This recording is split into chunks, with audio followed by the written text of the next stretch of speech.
ዳን ኩፐር ማን ነው? ምንድነው ያደረገው? ሁሉን ነገር በዛሬ ቪዲዮ የምናየው ይሆናል። ዳን ኩፐር ወይም በቅጽል ስሙ ዲቢ ኩፐር በኤፍቢአይ የሚፈለግ ማንነቱ የማይታወቅ ሰውዬ ከኖርዝ ዌስት ኦርተን ኤርላይን ፍላይት 309 ከፖርትላንድ ኦሪጅን ወደ ሲያትል ዋሽንግተን ሲሄድ የነበረውን ቦይንግ 727 የተሰኘ አውሮፕላን ጠለፈ። ይህ የተከሰተው በፈረንጆች አቆጣጠር ህዳር 24 በ1971 ነበር።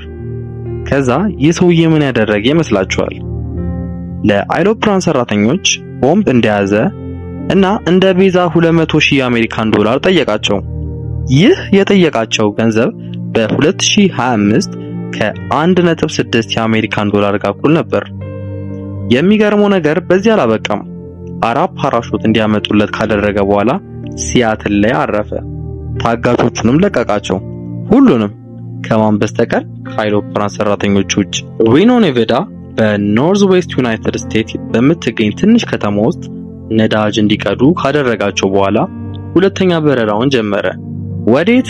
ወደ ሜክሲኮ። የሚገርም ነው፣ ማንም አልጠበቀም ነበር። ከዛ ከሲያትል ተነስቶ አውሮፕላኑ በረራውን ጀመረ።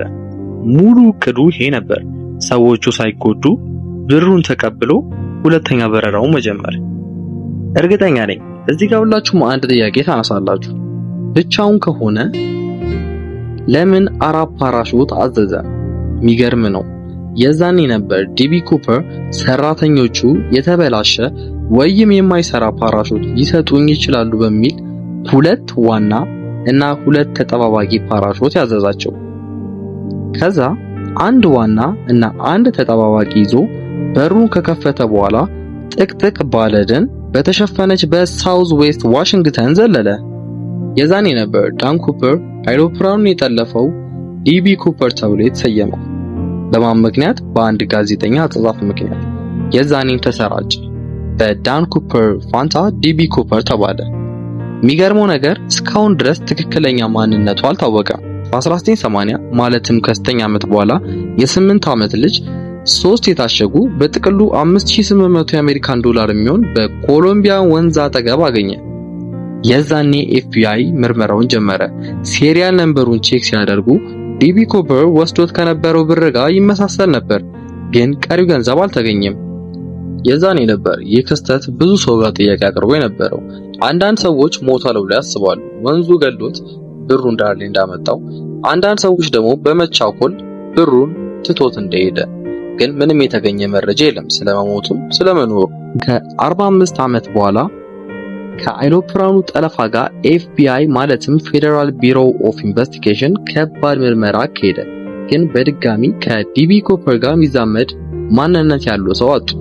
ከብዙ ንቁ ምርመራ በኋላ በ2016 የኩፐር ምርመራ አቋረጡት። ግን ከዛ በኋላ ሁላ የተለያዩ ጋዜጠኞች፣ ፕሮፌሽናል መርማሪዎች እንዲሁም ሙያው ላይ የሌሉ መርማሪዎች የተለያዩ መላምቶችን ማምጣት ጀምሮ ነበር ስለ ዲቢ ኩፐር። ከዛ የሚገርመው ነገር ዲቢ ኩፐር ይህ ብቻ አልነበረም ስራው።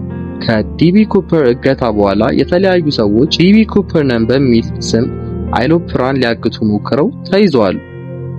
ከዛ በኋላ ነበር ከባድ እድገትና ጥበቃ ኤርፖርቶች ላይ የተደረገው። ለምሳሌ ብረት መርማሪ ማሽኖች ገቡ። እቃዎችና ሻንጦች በጥብቅ መፈተሽ ተጀመሩ። ከምንም በላይ የበረራ ቀን በጥሬ ገንዘብ ትኬት የሚገዙ ሰዎች ለተጨማሪ ጥበቃ እና ምርመራ ይወሰዱ ነበር። ምክንያቱም የባንክ አካውንት ለምን የላችሁም ማንነት ለመደበቅ ነው ተብሎ ስለሚታሰብ። እና የሚገርማችሁ የዲቢ ኩፐር ታሪክ በአየር ወንበዴነት ፋይል በታሪክ ውስጥ ያልተፈታው ብቸኛ ታሪክ ሆኖ ቀርቷል።